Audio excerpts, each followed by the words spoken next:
Hey everyone, and welcome back to The Explainer. Today we're diving into something that, honestly, quietly runs the global economy. We're talking about the SASB standards for the processed foods industry, and specifically, we're going to decode the incredibly complex ingredient supply chain. If you've ever found yourself wondering how major food brands actually quantify and then report the sustainability of the ingredients they buy, well, you are in the exact right place. Take a second and really think about this question. How do we actually measure hidden supply chain risks? When you consider that just a simple, everyday chocolate bar can contain ingredients sourced from 3 entirely different continents, you realize that supply chain is incredibly opaque. It's like a giant puzzle.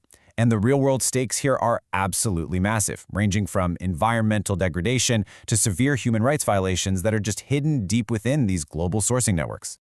Okay, let's dive into this. Here's our roadmap for today's explainer. 1. Supply chain risks. 2. Tracking certified ingredients. 3. Third-party standards explained. 4. Supplier audit non-conformances. 5. Corrective action rates. And finally, 6. The big picture. Starting right off with Section 1, Supply Chain Risks. You know, the processed foods industry relies heavily, and I mean heavily, on sourcing ingredients from all corners of the globe. And look, while that global sourcing drives incredible scale and growth, it also imports significant environmental and social risks directly into a company's operations. We're talking about severe systemic issues here like climate change impacts, forced labor, and deforestation. If a company fails to screen and monitor these issues, they aren't just facing an ethical dilemma, right? They are literally risking major regulatory fines, crippling supply chain disruptions, and devastating damage to their brand. But before we start crunching any numbers, we absolutely have to define whose data we're actually measuring. The SASB standard is incredibly precise about this. These metrics are explicitly limited to Tier 1 suppliers. So a Tier 1 supplier is defined as a supplier that transacts directly with the reporting entity for food ingredients. By narrowing the focus specifically to direct relationships, the standard ensures that the data being calculated is accurate, it's verifiable, and it's strictly within the company's actual sphere of influence. Moving right along to Section 2, Tracking certified ingredients. All right, here's the formula for calculating the percentage of food ingredients certified to third-party environmental or social standards. And pay close attention here because the math is very specific. We're talking dollars, not pounds. You calculate this percentage by cost, not by weight or volume. Your numerator is the cost of ingredients purchased from Tier 1 suppliers that are certified to a standard. Your denominator is the total cost of all food ingredients purchased from all Tier 1 suppliers. Using cost as the measurement is brilliant because it provides a clear, financially relevant metric for investors. It shows exactly how much of a company's purchasing power is actually backing sustainable practices. Which brings us to Section 3, Third-party standards explained.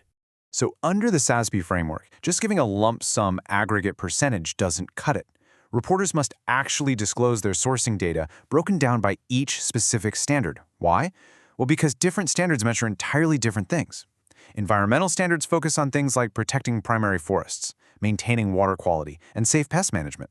Social standards, on the other hand, ensure fair worker compensation, safety training, and the strict prohibition of child labor practices. By breaking the percentages down, investors can see exactly which risks a company is prioritizing. And this brilliantly illustrates exactly why the SASB framework relies on globally recognized third-party certifications.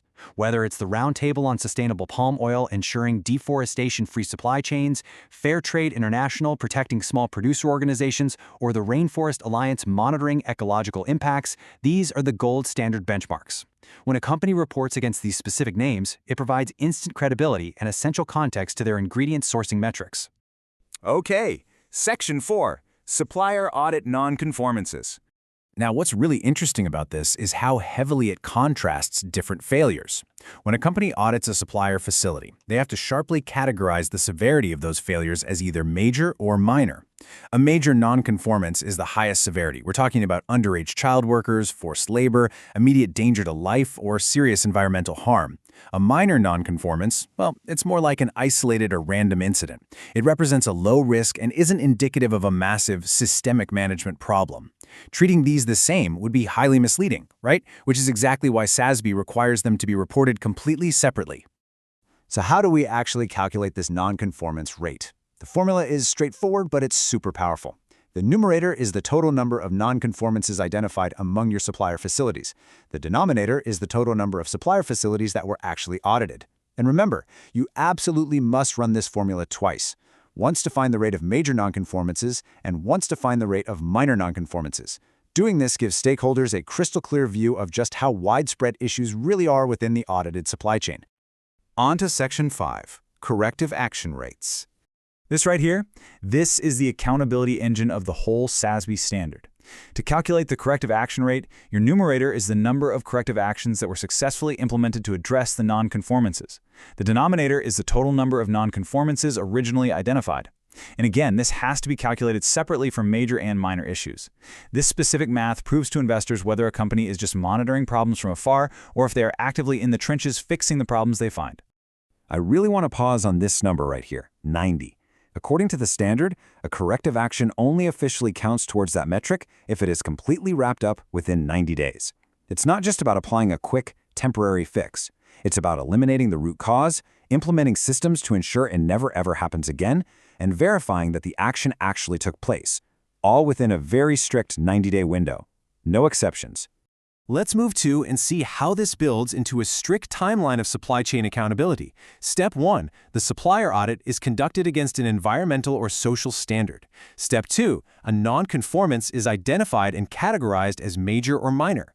Step 3, the corrective action is implemented, verified, and the root cause eliminated, all before that 90-day clock runs out. It's a closed-loop system, fundamentally designed to enforce continuous improvement in the supply chain. And finally, Section 6, the big picture.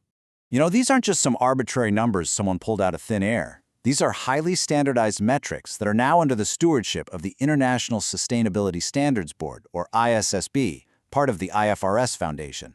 The entire goal here is to guide global investors by providing clear, comparable, and reliable data.